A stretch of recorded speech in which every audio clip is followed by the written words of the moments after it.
on se retrouve dans une nouvelle vidéo. Je suis habillée pareil que la FAQ puisque je tourne le même jour cette vidéo, juste après d'ailleurs. Il est un peu tard, il est 22 heures. Alors ce soir on va dodo mais bien dodo. Alors je vais te proposer quelque chose. J'ai sous les yeux trois livres. Trois livres. Trois.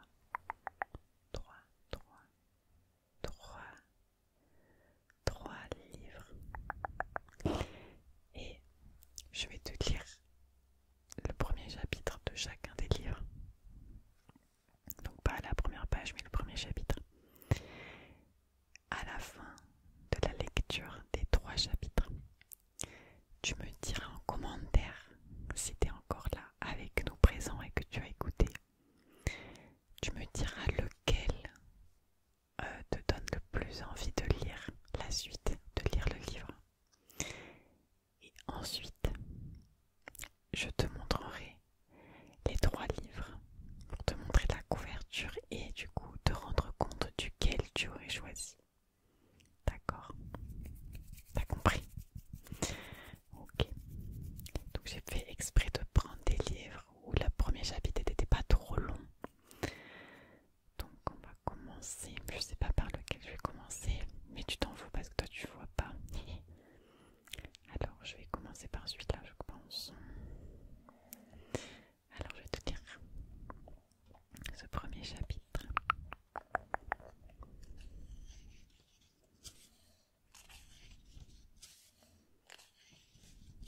Peut-être que tu les auras déjà lus et que ça te dira quelque chose. Allez. C'est parti. Mademoiselle Bertignac, je ne vois pas votre nom sur la liste des exposés.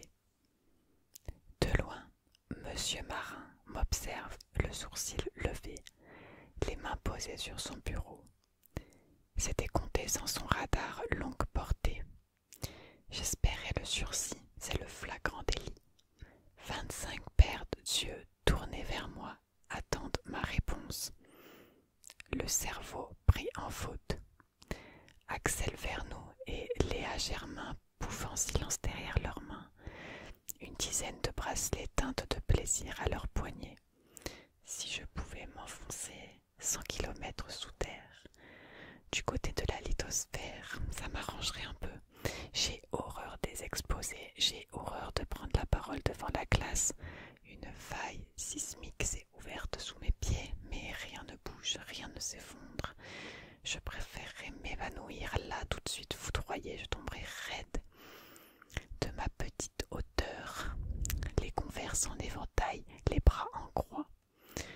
Monsieur Marin écrirait à la craie sur le tableau noir. Sigy Clou Bertignac, meilleur élève de la classe, asociale et muette. J'allais m'inscrire. Très bien. Quel est votre sujet? Les sans-abri. C'est un peu général, pouvez-vous préciser? Lucas me sourit. Ses yeux sont immenses.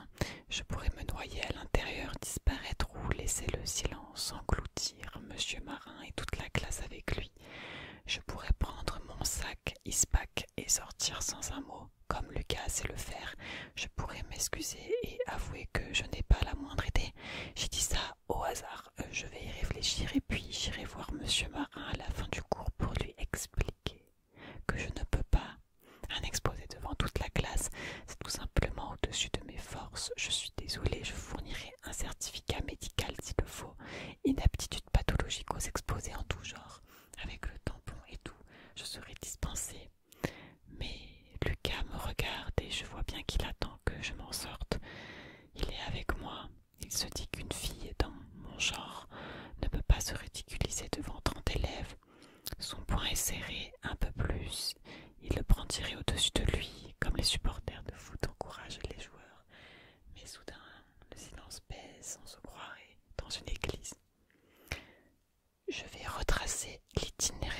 jeune femme sans abri, sa vie, enfin son histoire. Je veux dire comment elle se retrouve dans la rue. Ça frémit dans les rangs, on chuchote. Très bien, c'est un beau sujet. On recense chaque année de plus en plus de femmes en errance et de plus en plus jeunes. Quelle source documentaire pensez-vous utiliser, mademoiselle Bertignac?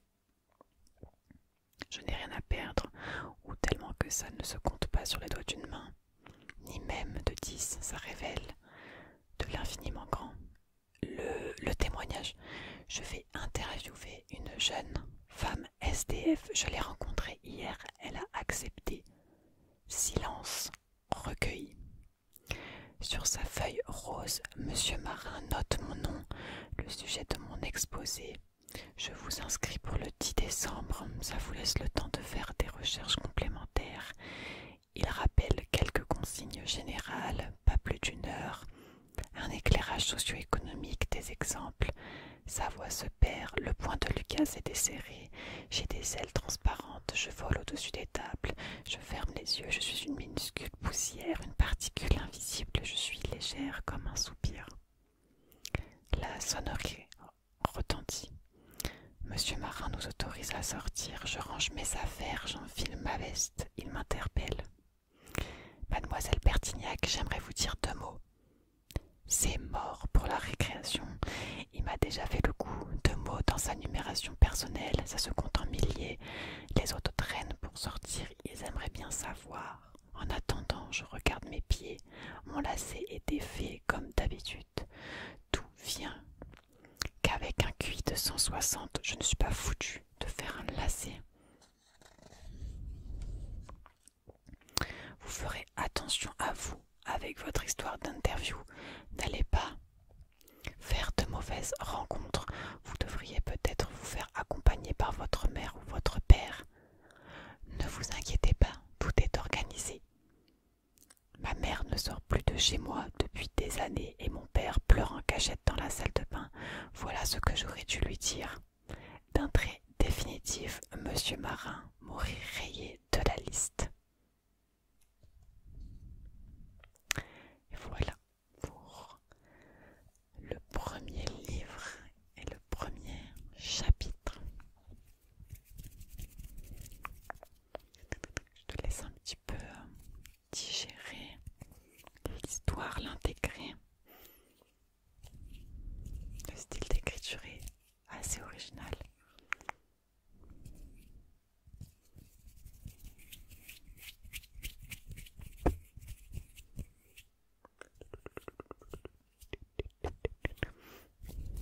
Tu me diras après lequel t'aura donné le plus envie. Quelle histoire qui commence. Les débuts sont très importants pour donner envie au lecteur. Ok, on va commencer la lecture du 2e livre. Cette fois-ci, ça commence par un prologue. Donc on va lire le prologue qui est assez court. C'est parti. Prologue. Hyde Park, Londres, le 8 avril 1912. Elle fondit en larmes tandis qu'il scrutait les alentours. Comme il avait supposé, le parc était désert à cette heure. Le jogging était encore loin d'être à la mode et il faisait trop froid pour les clochards qui dormaient parfois sur les bancs avec un simple journal en guise de couverture. Il emballa prudemment le chronographe dans le linge et le mit dans son sac à dos. Elle s'était accroupie près d'un arbre sur la rive nord du Serpentine Lake sur un tapis de crocus fané. Ses épaules tressaillaient pas et ses sanglots étaient à peine supportables. Mais il savait par expérience qu'il valait mieux la laisser tranquille et il s'assit donc dans l'herbe humide de rosée, fixa la surface miroitante de l'eau et attendit. Attendit que s'estompe la douleur qui ne la quitterait sans doute jamais tout à fait. Il ressentait exactement la même chose qu'elle, mais il s'efforçait de ne pas le montrer. Il ne voulait pas qu'elle se fasse en plus du souci pour lui. Au fait, les mouchoirs en papier ont-ils déjà été inventés? Finit-elle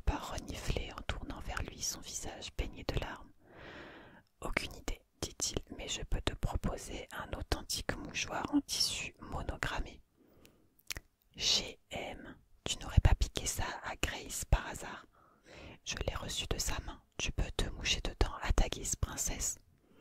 Elle lui tendit. Elle lui rendit bientôt le mouchoir avec un pauvre sourire. Il est fichu maintenant, désolé. Mais non, à l'époque où nous sommes, il suffit de le suspendre pour le faire sécher au soleil et on le réutilise, dit-il.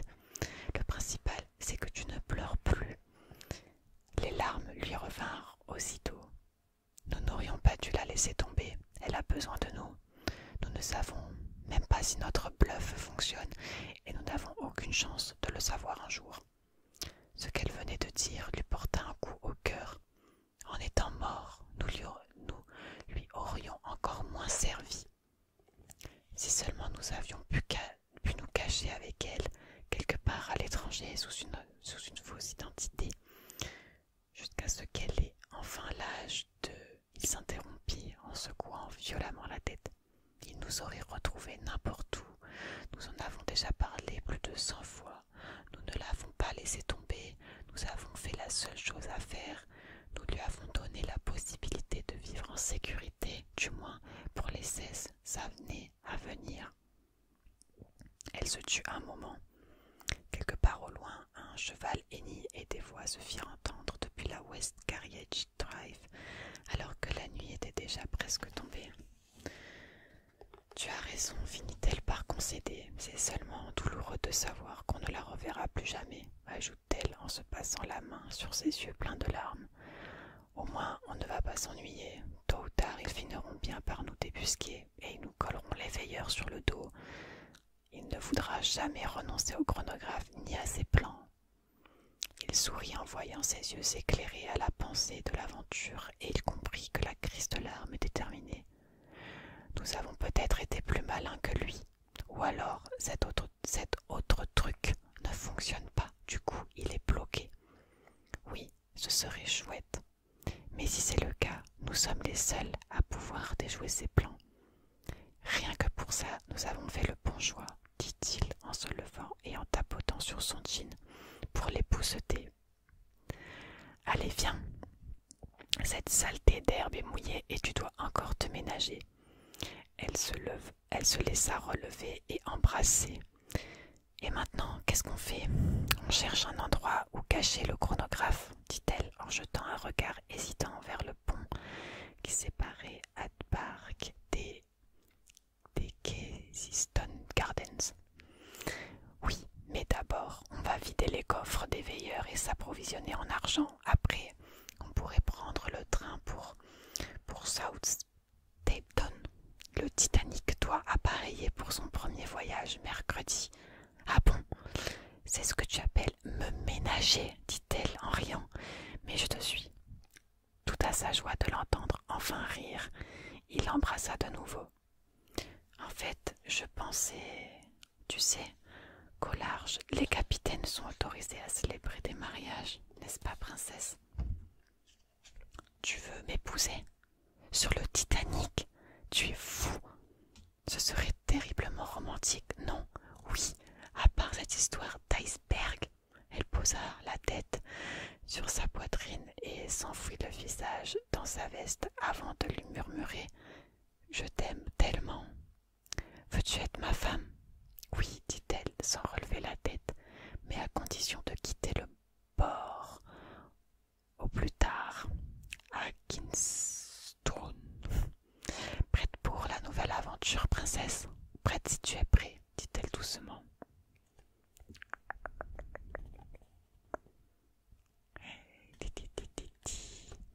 Voici le deuxième livre, le prologue.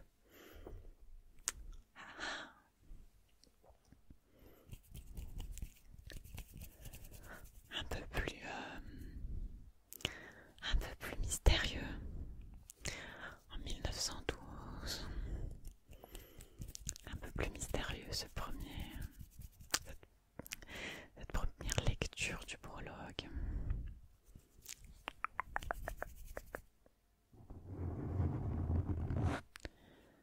Petite pause,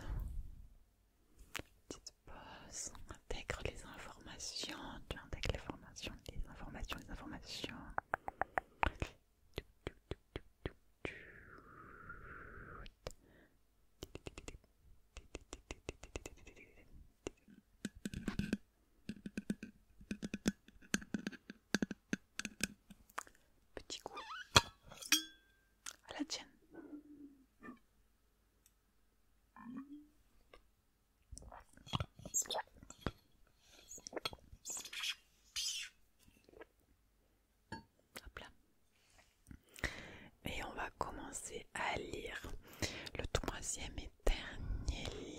premier chapitre.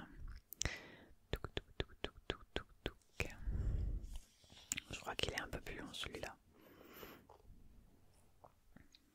Hop là. Tu es prêt? Tu es prête?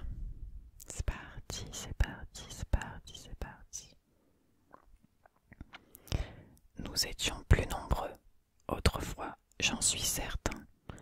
Pas assez pour remplir un stade de foot, ni même un cinéma, mais sans doute plus qu'aujourd'hui. À vrai dire, je ne pense pas qu'il subsiste un seul d'entre nous, à part moi. Voilà ce qui arrive quand on est un mets délicat, une drogue dure. L'espèce s'éteint. Il y a 11 ans, on en a découvert une dans mon école. Dans une classe de maternelle, dès le jour de la rentrée, elle s'est fait dévorer presque immédiatement. Qu'est-ce qui lui était passé par la tête? Peut-être qu'un accès soudain, ils sont toujours soudains, de solitude l'avait poussée à sortir de chez elle dans l'espoir malencontreux de trouver un peu de compagnie.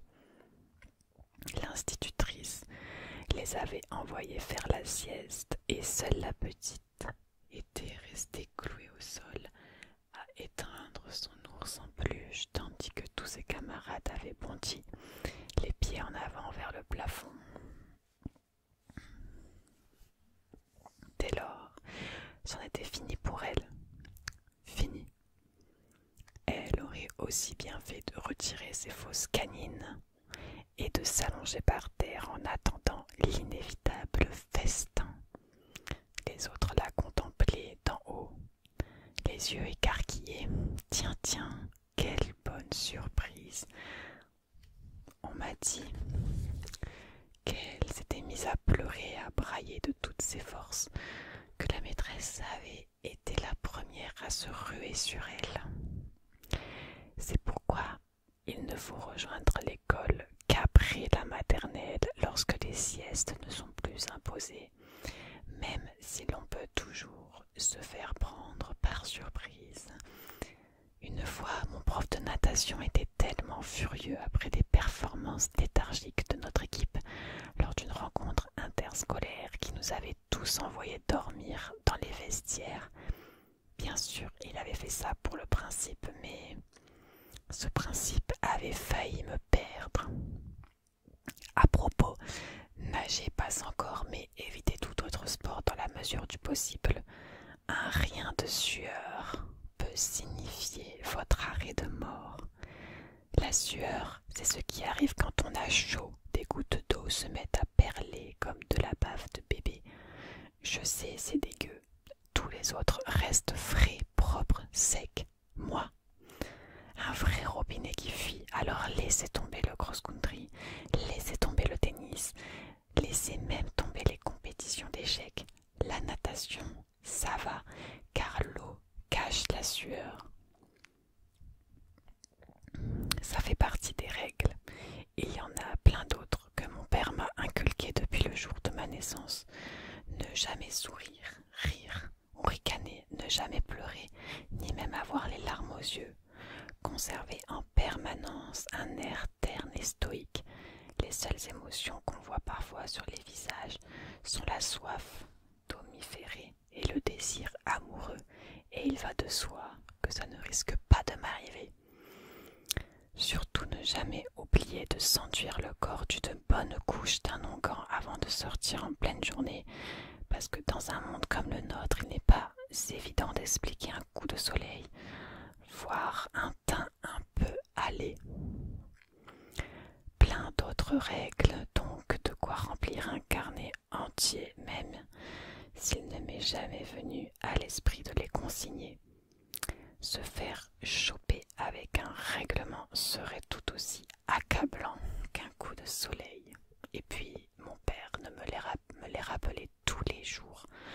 Pendant le petit déjeuner, au crépuscule, il est passé en revue. Par exemple, ne te fais pas d'amis, ne t'endors pas en public, les cours ennuyeux et les longs trajets en bus étant particulièrement dangereux. Ne te racle pas la gorge, n'obtiens pas de trop bonnes notes, même si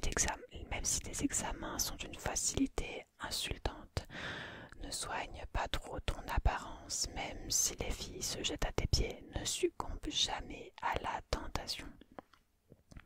Tu dois toujours te souvenir que ta beauté est une malédiction, non pas une bénédiction. N'oublie jamais ça. Il ressassait tout cela, en lançant de rapides coups d'œil à mes ongles pour s'assurer qu'ils n'étaient ni ébréchés ni éraflés. Ces règles sont désormais si profondément enracinées dans mon esprit qu'elles sont aussi incontournables que les lois de la nature. Je n'ai jamais ressenti l'envie d'en transgresser une seule, sauf une fois. Quand j'ai commencé à prendre le bus scolaire hippomobile, mon père m'a interdit de me retourner pour lui dire au revoir de la main. Personne ne fait jamais ça. J'ai d'abord eu du mal à lui obéir les premiers jours. Quand je montais dans le bus, je devais faire de gros efforts pour ne plus bouger, pour ne pas me retourner ou lui adresser un signe. C'était comme un réflexe, une quinte de toux irrépressible. Et puis je n'étais encore qu'un gamin, ce qui ne simplifiait pas les choses. Je n'ai manqué à cette règle qu'une fois, il y a 7 ans. La veille, mon père était rentré chez nous en titubant, aussi débraillé qu'après une bagarre, mordu au cou. Il s'était montré négligent et voilà qu'il se retrouvait avec 2 incisions nettes au niveau de la gorge. De la sueur ruisselait sur son visage, inondant sa chemise. Il avait l'air désespéré. J'ai senti les vagues de panique déferler dans ses bras quand il m'a étreint fermement. « Te voilà tout seul, mon fils » m'a-t-il dit à travers ses dents serrées, la poitrine parcourue de spasmes. Quelques minutes plus tard, il s'est mis à frissonner. Son visage était étonnamment froid. Au toucher, il s'est levé. Il s'est rué vers la porte et les premières lueurs de l'aube. J'ai verrouillé derrière lui comme il m'avait chargé de le faire. Et je me suis précipitée dans ma chambre. J'ai plongé la tête dans mon oreiller et j'ai crié encore. Je savais ce qu'il était parti faire, fuir aussi loin que possible avant de se transformer et que les rayons du soleil se déversent sur lui tels des cascades d'acide, lui brûlant les cheveux, les muscles, les os, les reins, les poumons, le cœur. Le lendemain, quand le bus scolaire s'est rangé devant chez moi, de la vapeur s'élevant des naseaux larges et humides des chevaux, j'ai transgressé la règle, je n'ai pas pu m'en empêcher, je me suis retournée en grimpant à l'intérieur. Mais cela n'avait plus d'importance. L'allée était déserte dans la nuit naissante. Mon père n'était plus là et ne reviendrait jamais. Il avait raison, à compter de ce jour, je me retrouvais seule. Autrefois, nous étions une famille de 4, c'était il y a fort longtemps. Puis il n'y avait plus eu que mon père et moi et ça me suffisait. Ma mère et ma sœur avaient compté pour moi, mais j'étais trop jeune pour avoir tissé de véritables liens avec elles. Elles ne demeuraient que de vagues silhouettes dans ma mémoire. Parfois cependant, et encore aujourd'hui, je peux me laisser surprendre par la voix d'une femme qui chante. Je me dis alors, maman avait une très belle voix. Mon père, c'est autre chose. Il me manque terriblement, je ne l'ai jamais vu pleurer. Du moins, pas depuis que nous avions dû brûler tous nos souvenirs, nos livres, nos calepins et les photos. Il m'arrivait toutefois de me réveiller en pleine journée et de le voir regarder par les volets entrebâillés, ses larges épaules tremblant tandis qu'un rayon de soleil illuminait son visage au trait tiré. Il m'a préparé à la solitude, il savait que ce jour viendrait, même si au fond de moi je suis sûre qu'il pensait que je partirais avant lui. Il avait passé des années à m'inculquer les règles, de sorte que j'avais fini par les connaître mieux que moi-même. Encore maintenant, quand, au crépuscule, je m'apprête pour l'école, répétant cette même procédure laborieuse, me laver, me limer les ongles, me raser les bras et les jambes, et même plus précisément quelques poils sur la poitrine, m'enduire de pommade pour masquer les odeurs, lustrer mes canines factices. J'entends sa voix résonner dans ma tête, me sériner cette liste de règles. Aujourd'hui ne fait pas exception, alors que j'enfile mes chaussettes, il me parle, les avertissements habituels. Ne dors jamais, J'ai un ami, ne fredonne pas, ne sifflote pas. Cette fois, je peux également entendre cette règle qu'il ne prononçait qu'une ou deux fois par an. Il la répétait si peu qu'il ne s'agissait peut-être pas d'une consigne, mais d'autre chose, une sorte de devise de vie. N'oublie jamais qui tu es. Je n'ai jamais compris pourquoi il disait ça. C'est comme de dire n'oublie pas que l'eau est humide, que le soleil est brûlant ou que la neige est froide. Ça coule de source. Je ne vois pas comment je pourrais oublier qui je suis. Tout me le rappelle en permanence. Chaque fois que je me rase les mollets, que je réprime un éternuement, que j'étouffe un rire ou que je m'efforce de tressaillir, au moindre ray de lumière naturelle, tout me rappelle qui je suis. Une contrefaçon.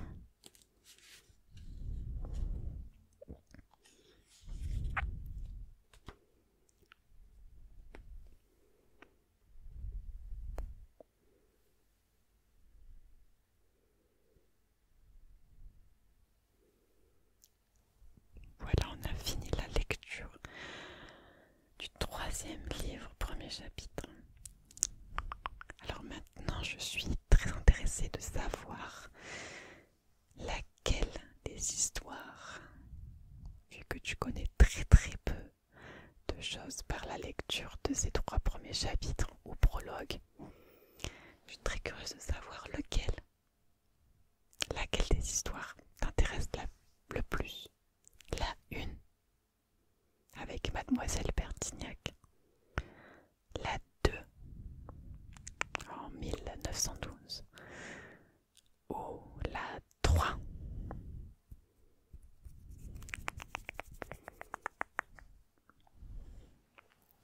Alors, si tu es encore réveillé, dis-moi en commentaire mais juste 1, 2 ou 3 en chiffres. Pas besoin d'écrire, c'est à la flemme, pas besoin, juste 1, 2 ou 3. Ça m'intéresse, je te laisse quelques secondes. Là, tu ouvres les commentaires. Tu ajoutes un commentaire. Hop, clavier, chiffre. 1, 2 ou 3. Envoyer.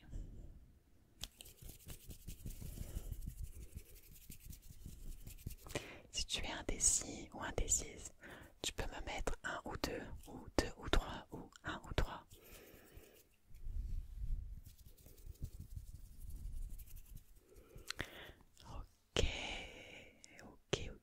Ok, merci. Merci d'avoir joué le jeu. Si tu es encore là et que tu as écouté. Et maintenant, je vais te montrer les 3 livres.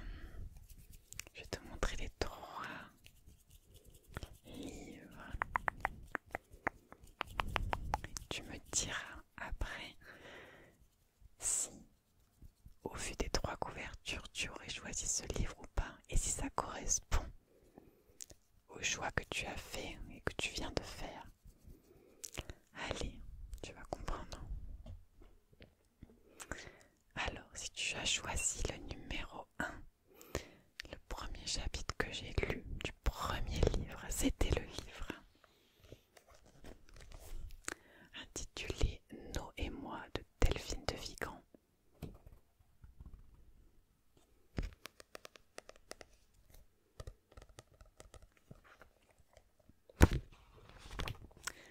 Donc, ce livre-là, je te lis rapidement le résumé. Donc, elle avait l'air si jeune. En même temps, il m'avait semblé qu'elle connaissait vraiment la vie, ou plutôt qu'elle connaissait de la vie quelque chose qui faisait peur. Adolescente surdouée, Lou Bertignac rêve d'amour, observe les gens, collectionne les mots, multiplie les expériences domestiques et les théories fantaisistes, jusqu'au jour où elle rencontre No, une jeune fille à peine plus âgée qu'elle. No, ses vêtements sales, son visage fatigué. No, dont la solitude et l'errance questionnent le monde. Pour la sauver, Lou se lance alors dans une expérience de grande envergure menée contre le destin, mais nul n'est à l'abri. Ce livre-là, je l'avais lu quand j'étais au collège. C'était un livre qu'une de mes profs nous avait dit de lire. Et très intéressant. D'ailleurs, je crois qu'il y a dû avoir un film. Ouais, il y a eu un film. En fait, ça parle de... Là, c'est No. Et là, c'est... comment elle s'appelle? Loupertignac. Enfin, je suppose. Et en gros, c'est une histoire qui retrace du coup la vie d'une jeune sans-abri par les yeux aussi de No.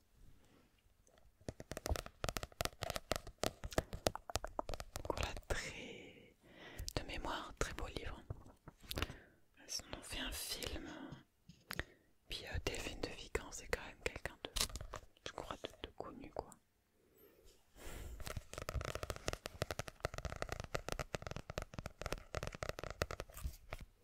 Voilà, ça c'était le premier livre. Ensuite, le deuxième livre que j'ai lu, le prologue. On était à Londres en 1912. C'est le tome 1 de la saga Rouge Rubis. Il y a également des films là-dessus.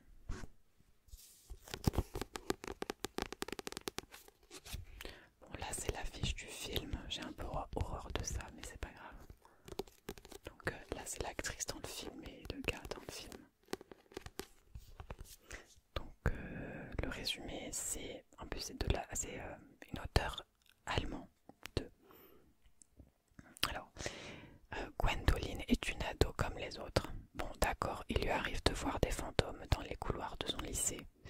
Et puis, oui, c'est vrai, certains membres de sa famille peuvent voyager dans le temps. Mais aucune famille n'est parfaite. D'ailleurs, Gwendoline ne se sent pas vraiment concernée. C'est sa cousine qui est censée développer cette capacité. Sauf qu'un jour, Gwen est prise de vertige et s'évanouit. Quand elle se réveille, tout semble bizarrement vieux, comme si elle avait débarqué dans un autre siècle.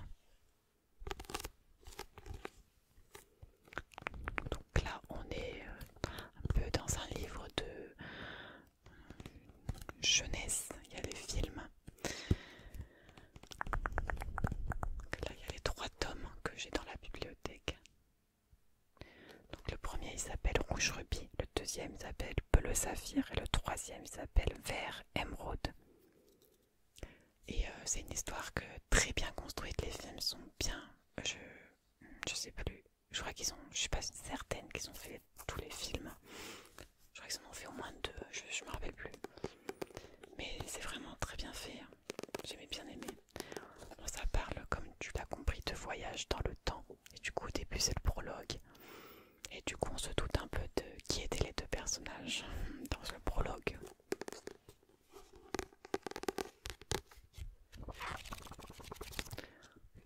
Voilà, c'est histoire un peu ado. Moi, j'avais lu quand j'étais ado. Très bien. Et qui se lit à tout âge. Moi, je suis pas pour les catégorisations. Hop. Et enfin, le dernier livre que j'ai lu, c'est celui-ci. Pardon, je vous ai pas dit, mais Rouge Rubis. L'auteur, elle s'appelle Kerstin Guerre. Voilà, excusez-moi, j'oublie des informations. Donc le troisième livre, c'était celui-ci. Donc pareil, c'est une saga. Je crois qu'il y a 3 tomes. Et moi j'ai lu que le 1. Donc celui-là et la moitié du 2. Et j'ai pour objectif de les lire, les relire. Donc ça s'appelle Traqué. Écrit par Andrew Fukuda. D'ailleurs il y a sa petite photo dedans, j'ai vu tout à l'heure. Il est là. New York. Hop là, bonjour monsieur. Donc là on est sur un homme.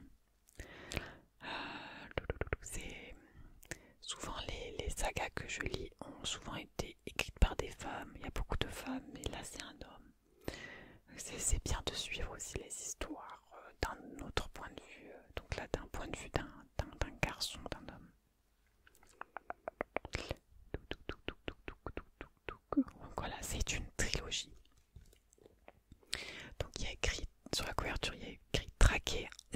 d'être la proie, devenez le chasseur.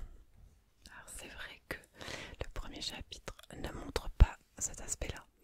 Il y a écrit effrayant, totalement addictif, du jamais vu, traqué hantera vos nuits.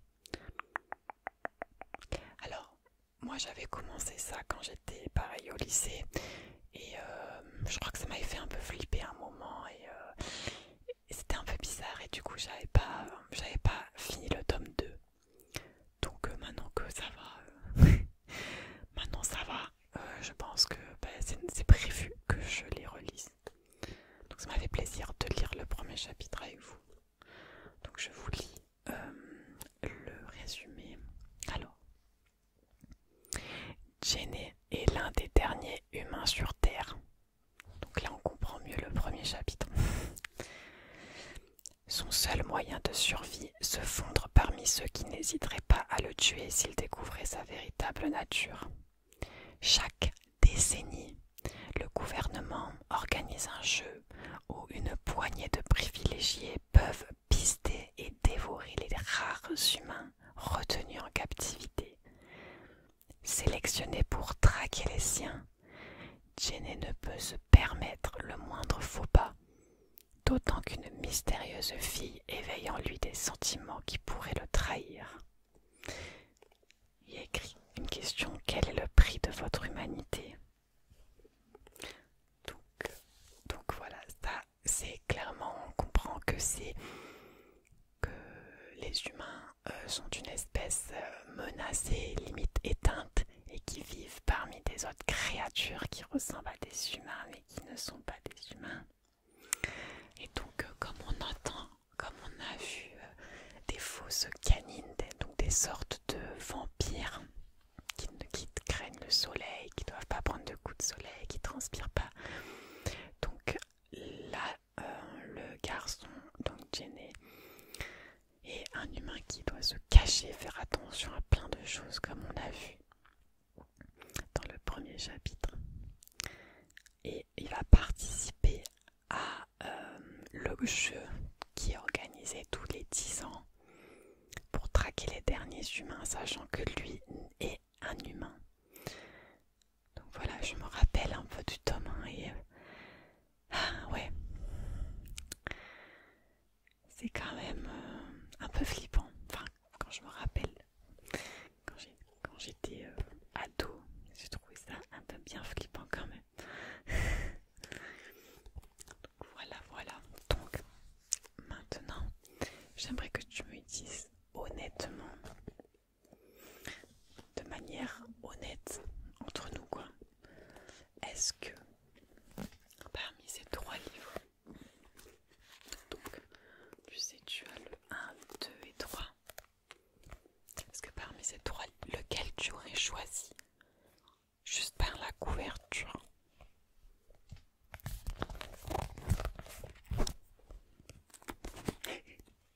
Je galère.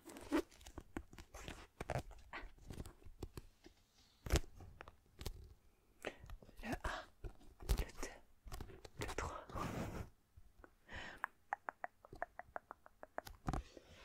Est-ce qu'il y en a un qui t'aurait plus tenté juste avec la couverture? Ou bien avec le résumé aussi que je t'ai lu? Dis-moi en commentaire. Tu peux répondre à ton propre commentaire précédent en disant: moi j'aurais choisi le 1 par exemple, en voyant cette couverture là. Voilà. Et cela permet de voir si il y a une grande différence entre la lecture du premier chapitre qui donne envie ou pas de lire le livre et la différence du coup avec l'extérieur du livre, donc la couverture et le résumé, parce qu'on voit bien qu'en lisant le résumé on apprend beaucoup de choses sur le livre et ce que ça va être, alors que quand on le lit pas et qu'on lit direct le premier chapitre, je trouve ça beaucoup plus intéressant. C'est pour ça qu'il y a plein de livres moi où j'essaie de pas lire le résumé, surtout dans les sagas quand il y a des tomes 2, 3, machin, je lis pas les résumés de la suite parce que sinon j'ai l'impression que ça me spoil. Voilà. Donc dis-moi en commentaire si tes choix étaient concordants entre la première partie et la deuxième partie. Ou si au contraire il y a un livre qui te donnait plus envie, mais finalement après en voyant les couvertures et en entendant les résumés et un peu mes explications, s'il y en a un autre qui te donne finalement plus envie, voir c'est quoi qui joue le plus pour toi, le premier chapitre ou bien la couverture et le résumé. Ouais. Je sais peut-être que tu dors et que tu t'en fous, mais royal. Mais je sais qu'il y en a qui vont écouter, qui vont vraiment écouter. Donc moi je compte sur vous.